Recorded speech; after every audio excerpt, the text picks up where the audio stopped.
Bismillahirrahmanirrahim. Assalamualaikum warahmatullahi wabarakatuh. Perkenalkan, saya Ahmad Zaki Fadli, mahasiswa pendidikan profesi guru dalam jabatan kategori 1 periode 4 tahun 2022 dari Universitas Muhammadiyah Profesor Dr. Hamka, program studi pendidikan ekonomi dengan nomor peserta 201100339068. Hari ini, Rabu 5 Oktober 2022, saya akan melaksanakan uji kinerja di SMA Negeri 37 Jakarta. Ini kartu ujian saya. Wassalamualaikum warahmatullahi wabarakatuh. Selamat siang anak. Apa kabarnya? Baik. Oke. Pada pembelajaran hari ini, mari kita mulai dengan sesuatu yang baik. Mari kita berdoa bersama. Bapak minta ketua kelas untuk memimpin doa bersama. Kawan-kawan, sebelum kita memulai pembelajaran hari ini, alangkah baiknya kita berdoa dulu agar ilmu yang kita dapat hari ini bisa berkelak bermanfaat untuk masyarakat kita. Berdoa dimulai. Memberi salam. Assalamualaikum warahmatullahi wabarakatuh. Ya, assalamualaikum warahmatullahi wabarakatuh. Salam ekonomi.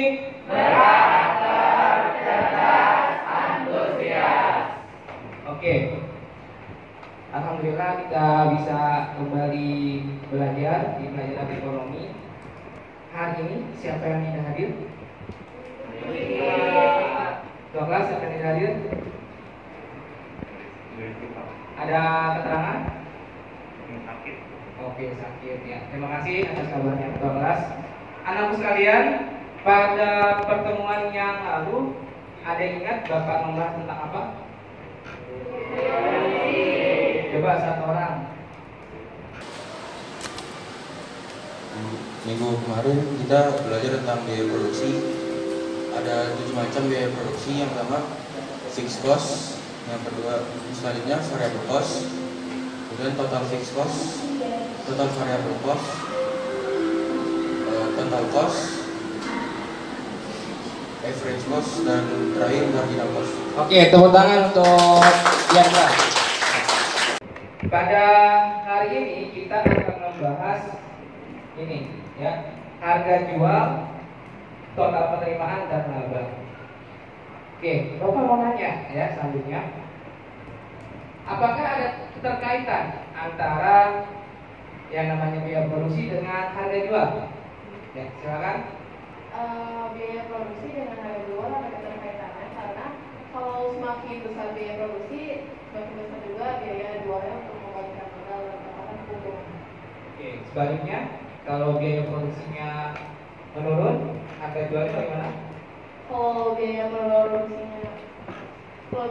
menurun, harga jualnya tetap sama atau dia juga ikut menurun juga. Tergantung pada kondisi dan situasi. Tangan untuk kita semua. Ya, tujuan pembelajaran yang akan kalian sama-sama pelajari yaitu yang pertama, kalian mampu memahami konsep yang namanya perhitungan harga jual, total penerimaan, dan menentukan apakah laba, rugi, atau titik lepas. Nah, kemudian yang selanjutnya mampu membuat rencana perhitungan, ya, perhitungan dari harga jual, kemudian dari total penerimaan dan laba. Ya, kita simak dulu video berikut ini.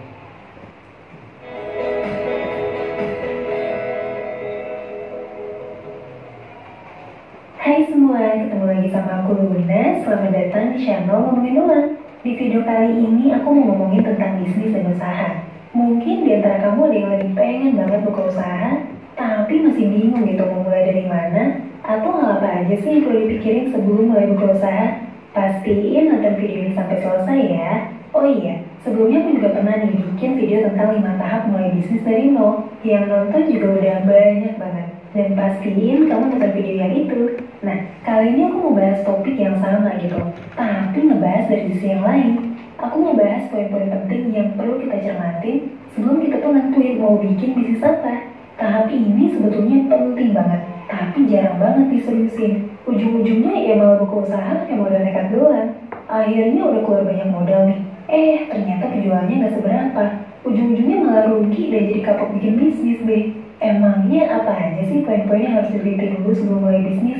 Kesuksesan bisnis emang dipengaruhi sama banyak faktor. Mulai dari faktor modal, timing, eksekusi yang rapi, lokasi yang strategis, sampai faktor keberuntungan dan koneksi juga berpengaruh gitu. Tapi aku mau bagiin satu konsep teori yang menarik banget dari seorang profesor yang ngajar di Harvard Business School, namanya itu Michael Porter. Jadi Michael Porter ini adalah seorang konsultan bisnis senior yang udah puluhan tahun melihat perkembangan dunia bisnis, yaitu bangunnya perusahaan, sampai meneliti gitu ya faktor-faktor penyebab keberhasilan atau kegagalan sebuah bisnis. Dia tuh juga pernah 6 kali dinobatin sebagai The Best Harvard Business Review Article of the Year sama McKinsey Award. Nah, si Michael Porter ini tuh ngembangin sebuah konsep rumus buat melihat kelayakan sebuah usaha atau bisnis. Dari rumus inilah, biasanya tuh dia neliti apakah sebuah usaha bisa berjalan sehat dalam jangka panjang atau jangan-jangan punya titik kelemahan yang perlu segera diberesin. Oke, buat kamu yang mungkin baru mau buka usaha atau sekarang tuh lagi dalam proses merintis sebuah usaha, yuk kita pelajari bareng rumusnya Michael Porter yang dinamain Porter's 5 Force Model. Kita bahas satu-satu yuk. Yang pertama itu adalah jumlah pesaing yang ada di industri inceran kamu. Sekarang kita masuk ke poin kedua, yaitu ancaman pendatang baru. Kita masuk ke poin yang ketiga, yaitu daya tawar supplier. Aspek keempat, yaitu daya tawar customer. Sebelumnya kan kita udah ngomongin tentang supplier. Sekarang kita bahas dari sisi customer. Hubungan penjual sama pembeli itu pasti saling tarik-menarik, dan akhirnya ketemu dalam sebuah kesepakatan. Dari sisi penjual, kita tentu pengen kalau pelanggan tuh mau bayar produk atau jasa kita dengan harga setinggi-tingginya, biar margin profit itu bisa tebal. Sedangkan customer itu pasti maunya dapat produk terbaik dengan harga yang semurah-murahnya. Itulah hukum ekonomi dan bisnis. Nah, poin keempat itu nilai. Seberapa besar sih kemampuan daya tawar atau negosiasi dari customer sampai-sampai bisa mempengaruhi harga jual produk kamu. Dalam hal ini, customer itu bukan berarti cuma konsumen akhir doang, tapi bisa juga customer B2B yang berperan sebagai wholesaler, agen distributor, atau penjual retail yang biasanya beli produk dalam jumlah banyak buat dijual lagi ke konsumen akhir secara eceran. Daya tawar dari customer ini sebetulnya bisa dipengaruhi beberapa faktor. Misalnya nih, ketersediaan alternatif lain buat customer untuk dapetin value yang sama atau mirip kayak yang kamu tawarin. Atau bisa juga bisnis kamu tuh terlalu bergantung sama 2-3 customer tetap. Dan kalau mereka nggak ada nih, bisnis kamu terancam bahaya. Biasanya bisnis yang customernya dikit itu skemanya B2B, di mana customernya beli produk dalam jumlah banyak dan sering banget nego harga buat ditekan semurah-murahnya. Kalau misalnya kamu punya bisnis di mana kamu bergantung banget sama beberapa customer doang, dan mereka tuh punya daya tawar tinggi atau power tinggi buat terus-terusan nego harga, ya berarti bisnis kamu tuh susah berkembang. Sebaliknya nih, kalau kamu punya bisnis di mana customer kamu tuh butuh banget sama kehadiran kamu dan daya tawar mereka rendah, berarti posisi bisnis kamu makin bagus. Kita lanjut bahas poin terakhir, yaitu ancaman barang substitusi. Oke deh, itu tadi ulasan aku tentang 5 Porter's Force Model. Semoga ulasan dari aku bisa nambah wawasan. Ya, dari video yang Bapak bukakan, hal menarik apa yang bisa kalian sampaikan? Dari yang kedua, ancaman pendatang baru. Yang ketiga, daya tawar supplier. Yang keempat, daya tawar customer. Dan yang terakhir itu daya tawar ancaman barang substitusi. Oke, ya tepuk tangan untuk Najwa. Yang disampaikan oleh Najwa, yang menurut kamu paling terpenting untuk seorang produsen itu yang mana ya? Yang paling penting itu ada di pesaing industri. Pesaing industri. Kenapa yang paling penting untuk pesaing industri? Karena kita juga harus melihat pesaing industri kita, tapi dari situ juga bakal nyambung faktor-faktor yang tadi disebut. Oke, ya tepuk tangan untuk Najwa dan Najwa. Ya, silakan keluarkan handphone dulu, kita buat main game ya. Dan silakan kalian masukkan linknya. Ini main kompetisi ya. Dan kodenya Bapak mau kasih waktu sekitar 3-5 menit untuk bergabung. Oke, kita mulai ya.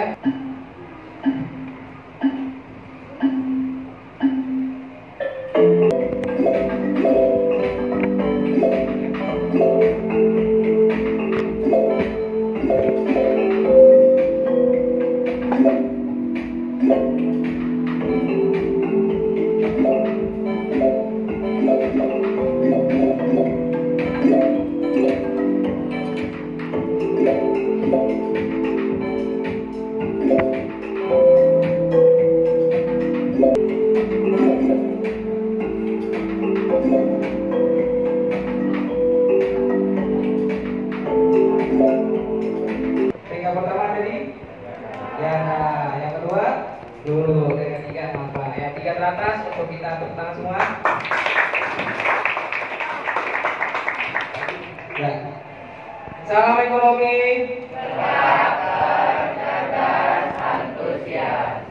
Oke, kita kembali lagi ke materi kita. Materi kita apa hari ini? Harga jual, penerimaan, dan oke. Jadi kalau menurut ahli, harga jual itu adalah suatu nilai yang besarannya itu dibebankan kepada konsumen. Dari mana seorang produsen mendapatkan harga jual? Ada 3 komponen. Yang pertama yaitu dari biaya produksinya, kemudian biaya non produksi, dan yang terakhir laba yang diharapkan. Ada 3 komponen yang mesti ada pada harga jual. Namun ada rumus yang lain, ya. Kita lihat, nah ini kita terjemahkan definisinya dalam sebuah rumus. Akan tetapi ada 2 rumus, ya. Ada 2 rumus di sini, yaitu ada rumus pertama dan rumus kedua. Kalau rumus pertama dipakai oleh perusahaan-perusahaan yang bergerak di bidang jasa. Ada yang tahu perusahaan yang bergerak di bidang jasa? Silakan, apa aja? Ya, Rabi, ya silakan Rabi. Untuk jasa itu ada cukur rambut, terus kayak ojek online gitu, Ya. terus ada transportasi kayak pesawat terbang gitu, Ya, terus? hotel gitu loh. Ya, tepuk tangan untuk Rabi. Bapak mau nanya, ya.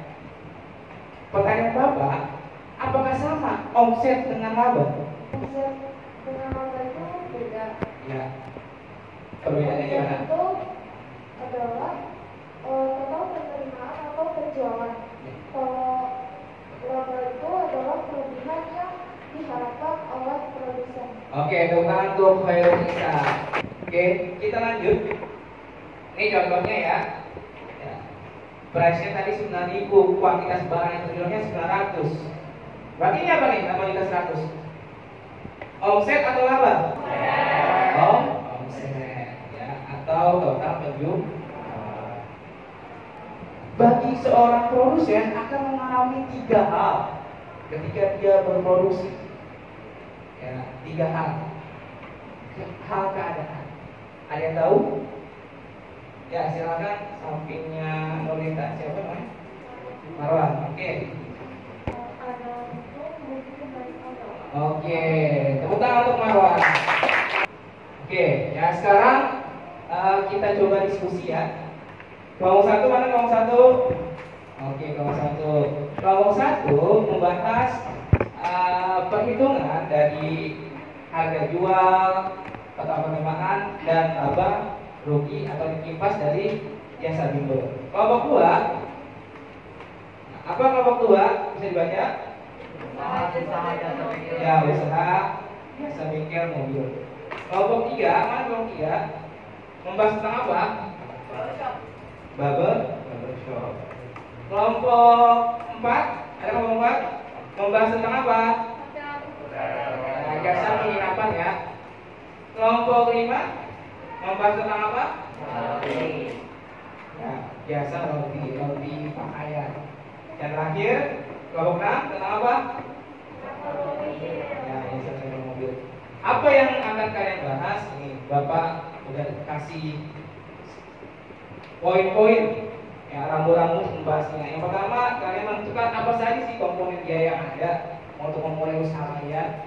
Yang kedua, berapa total biayanya? Yang ketiga, berapa harga jual? Harga yang kalian tawarkan ke konsumen. Yang keempat, pada saat kapan usaha kalian balik modal? Yang terakhir, bagaimana strategi kalian ketika kalian menghadapi kenaikan harga BBM? Oke, bisa kalian kerjakan. Waktunya 20 menit. Kerjakan di mana, Pak? Kerjakannya di lembar kerja. Ya, nanti akan Bapak bagikan. Yang ada pertanyaan atau mau konsultasi ke Bapak silakan. Ya, silakan berdiskusi, bekerja kelompok, utarakan apa yang ada di benak kalian. Ya, kerja kelompok adalah bentuk dari penilaian. Nanti pada saat presentasi boleh, ya ada yang menanggapi boleh, ada yang menanggapi boleh, ada yang mau ngasih saran boleh. Jelasin gitu dibagi.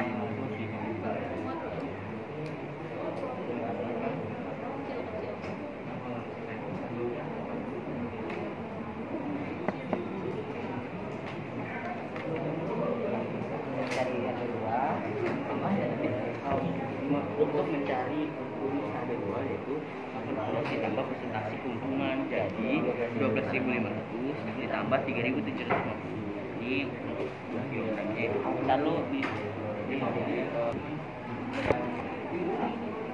Ya, jadi ini ya apa dikerjakan sesuai dengan jasa apa kalian?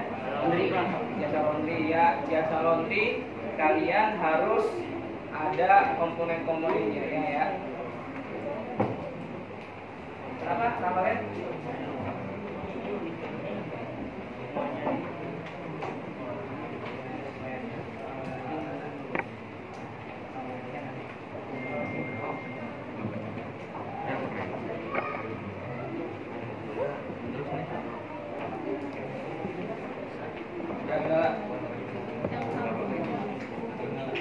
Coba itu dibahas yang tentang keuntungannya apa? Keuntungannya berapa?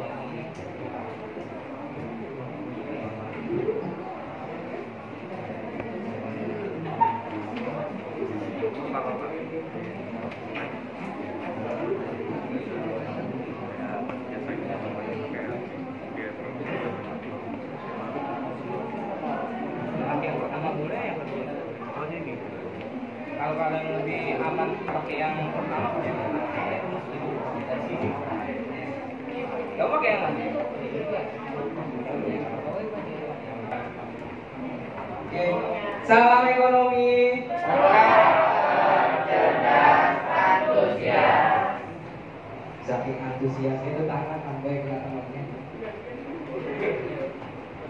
Ya. Oke, semuanya. Kita mulai dari kelompok 4 dulu. Ya. Atau yang ngaji dulu deh, kelompok 3. Ya, kelompok 3 silakan. Kelompok yang lain nanti boleh menanggapi.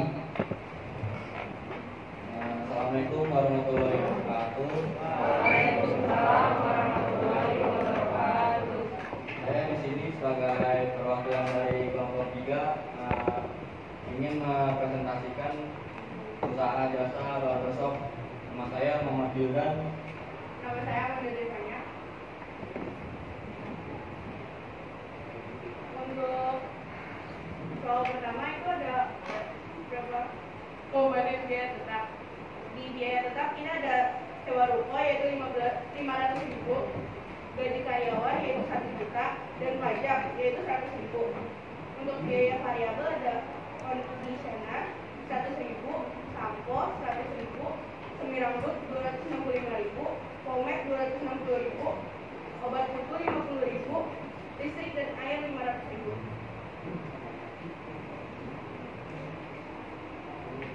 Kalau kedua itu ada berapa total biaya yang diperlukan oleh kelompok. Itu biaya tetap ditambah biaya variabel. Biaya tetapnya ada 6.100.000 dan biaya variabelnya ditambahin 1.275.000. Jadi biaya total biayanya ada 7.375.000. Untuk soal nomor 3, berapa harga jual? Harga jualnya itu TC dibagi total cost dibagi kuantitas. Jadi 7.375.000 dibagi 300.000. Jadi 25.000. Pertanyaannya, apakah dalam sebulan sudah balik modal? Sudah balik modal, Pak. Oke, ya, tepuk tangan untuk kelompok 3. Ya, Bapak menanggapi dari kelompok 3 yang menarik, bisa saja kalian menawarkan harga promosi. Itu yang menarik ya. Yang menarik kalian bisa, kan barbershop ya. Kalian bisa aja gunting rambut sekalian cuci rambut. Nah, itu bisa kalian menarik. Oh, murah di sana. Gunting rambut cuci rambut cuma 35.000. Kan akan menarik konsumen. Seperti itu. Di kelompok yang lain ada yang menanggapi, silakan.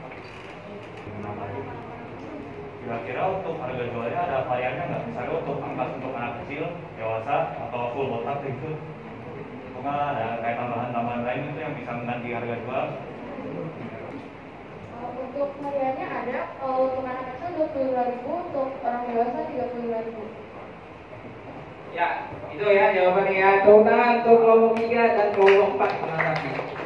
Oke, sekarang Bapak mau ke kelompok 6. Ya, silakan kelompok 6.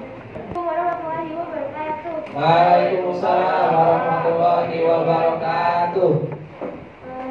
Saya adalah Kamila dan Saya Muhammad Ali Marani.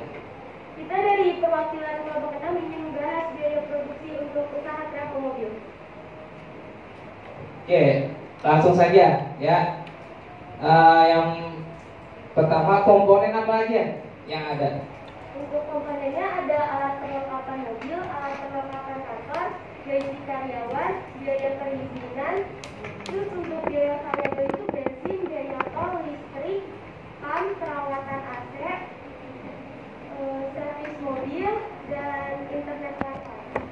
Oke, pada saat kapan kalian balik modal? Apakah dalam sebulan sudah balik modal atau belum? Untuk sebulan kita udah balik modal. Usaha kita tuh sampai mencapai titik impas jika telah mencapai 4.296 penumpang. Ya, tanggapan dari Bapak, itu bisa kalian beralih yang namanya jasa lain selain trek yang jauh. Apakah bisa kalian jasa antar jemput? Ya, antar jemput karyawan bisa juga. Oke, kita lanjut untuk presentasi yang selanjutnya. Kelompok 2 silakan. Presentasi nanti ditanggapi oleh kelompok 5 ya. Assalamualaikum warahmatullahi wabarakatuh. Waalaikumsalam warahmatullahi wabarakatuh. Kami dari kelompok 2 ingin mempresentasikan biaya produksi kami jasa bengkel mobil. Saya sebagai perwakilan dari kelompok 2 Sultan dan perwakilan ketua kelompok kami Lubiana.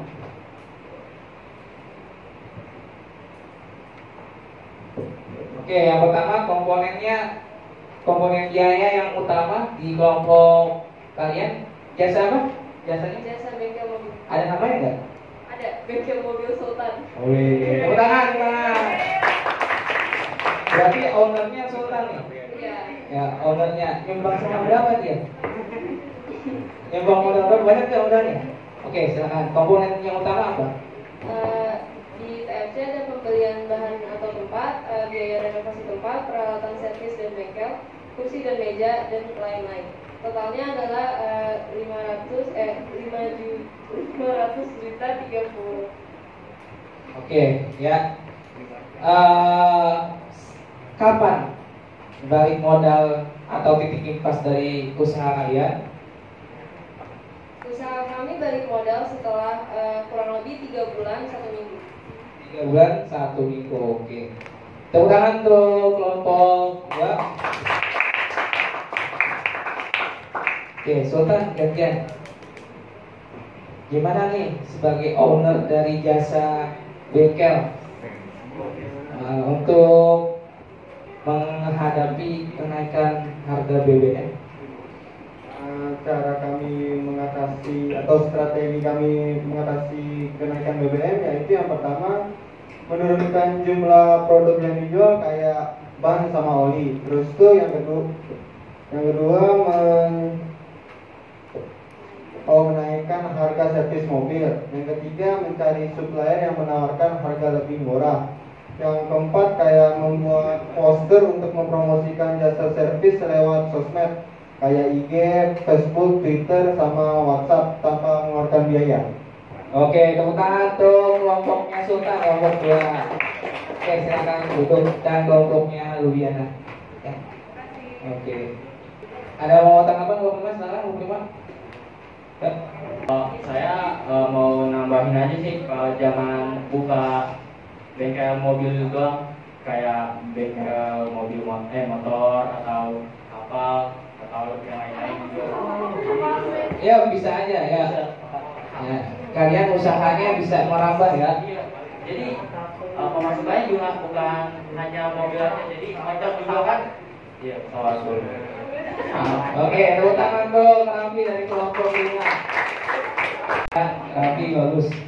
Ya, anak-anak sekalian, salam ekonomi. Ada yang mau nanya silakan. Apakah usaha Bigo berpengaruh dengan Mau pengaruh terhadap usaha dari bimbel? Sebelum Bapak jawab, ya, sebelum Bapak jawab, ada mau jawab nggak? Silakan. Naila mau jawab Naila? Ya silakan. menurut saya mungkin ada pengaruhnya kayak kalau misalnya bimbel yang private kan itu ada bensin orang gurunya buat ke rumahnya, atau kalau bimbel di tempat juga pasti gurunya lewat transportasi untuk ke tempat. Oke, tepuk tangan untuk Naila. Anak-anak sekalian, sudah selesai ya. Mari kita kumpulkan LKPD-nya. Perwakilan kelompok, silakan. Ya, kelompok 1, kelompok 2, kelompok 4, silakan.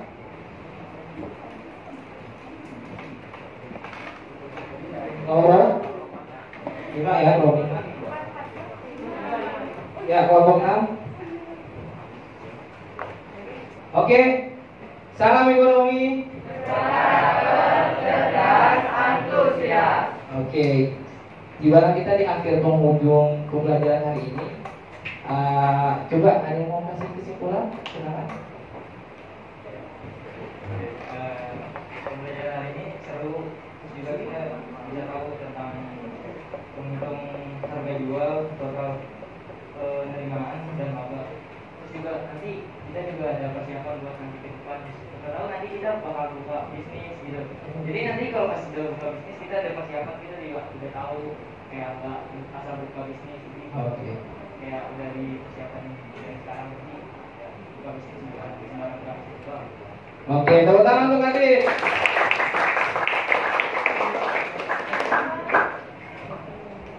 Ya, yang dibilang Adit benar. Kesimpulannya hari ini kita telah belajar banyak tentang harga jual, menentukan harga jual dari biaya produksi. Bagaimana kalau ada kasus kenaikan harga BBM? Bagaimana kalau ada pendatang baru yang tiba-tiba menjadi pesaing kita? Seperti itu ya. Oke, di penghujung pertemuan ini Bapak sudah mengirimkan Google Form di grup kalian. Ini ya sebagai evaluasi pembelajaran kalian. Gak usah lama-lama, 5 menit udah cukup. Ya. Sudah selesai semuanya? Oke, ya. Kalau sudah selesai semua, nanti semoga nilainya juga berbanding lurus dengan pembelajaran hari ini. Oke, mari kita tutup dengan doa. Bapak minta Adit sekali lagi pimpin doa teman-teman ini. Sebelum kita mengakhiri pelajaran hari ini, baiknya berdoa dimulai.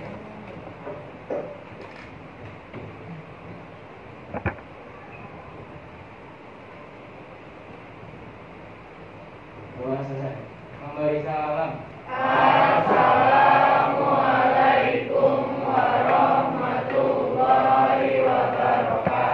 Ya, waalaikumsalam warahmatullahi wabarakatuh. Sampai jumpa di pertemuan yang akan